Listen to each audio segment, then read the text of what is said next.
Buenos días, queridas estudiantes. Estamos en la segunda semana de esta materia, Imágenes de la Iglesia. Ha sido un privilegio empezar a leer sus biografías, especialmente para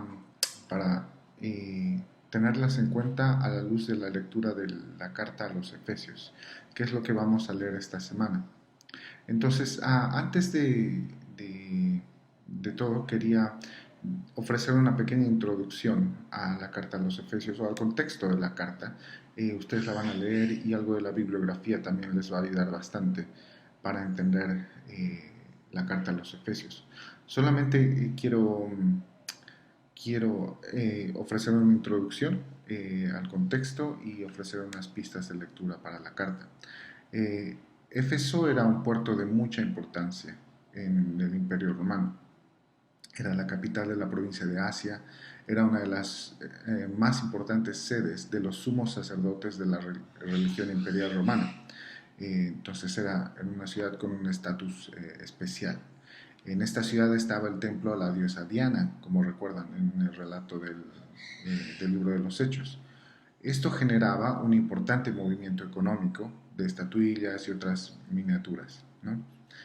Pero hacía que la economía de toda la ciudad girase en torno al templo. Era pues el templo más grande de la antigüedad, de dimensiones realmente increíbles.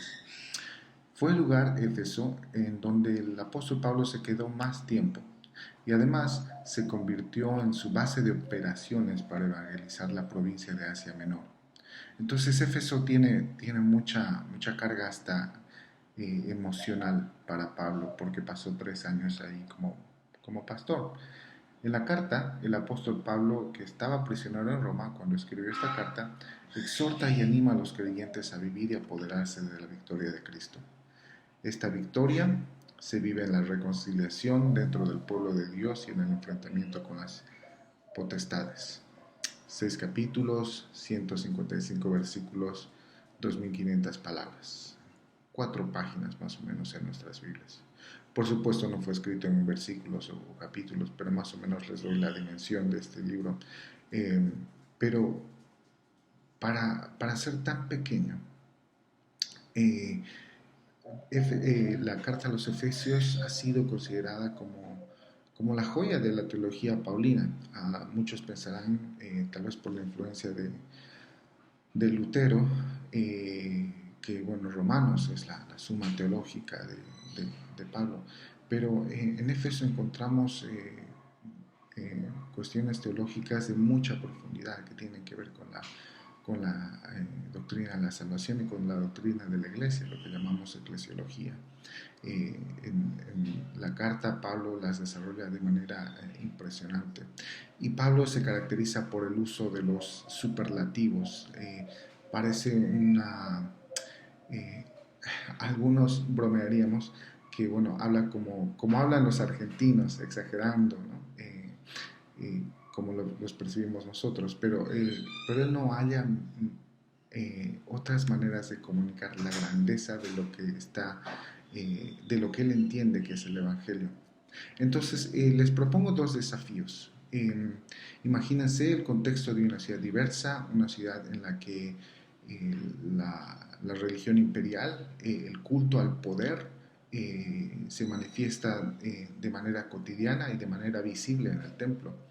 Y piensen en nuestras ciudades, a qué se le rinde culto, a qué estructuras de poder son las que se visibilizan y a las que se pide pleitesía o se rinde pleitesía, o las estructuras de poder, los agentes, los actores que aparecen poderosos en nuestras ciudades, en nuestros contextos.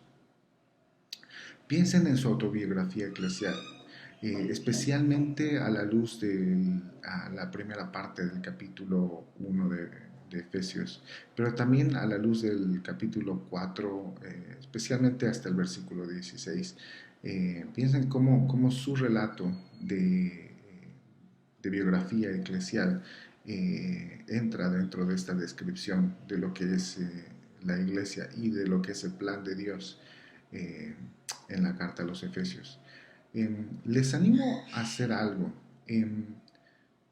Conforme vayan leyendo, al terminar la lectura de la carta, eh, hagan un dibujo. Traten de graficar lo que entienden que Pablo está diciendo.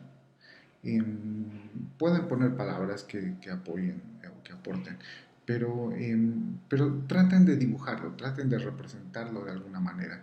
Me gustaría verlas, si quieren subirlas en algún espacio de foro, estaría genial, pero por supuesto no es una consigna obligatoria. Pero traten de hacer eso, de dibujar la carta a los Efesios una vez que la lean. Espero que disfruten esta semana y espero que el Señor les bendiga en todas sus actividades. Hasta luego.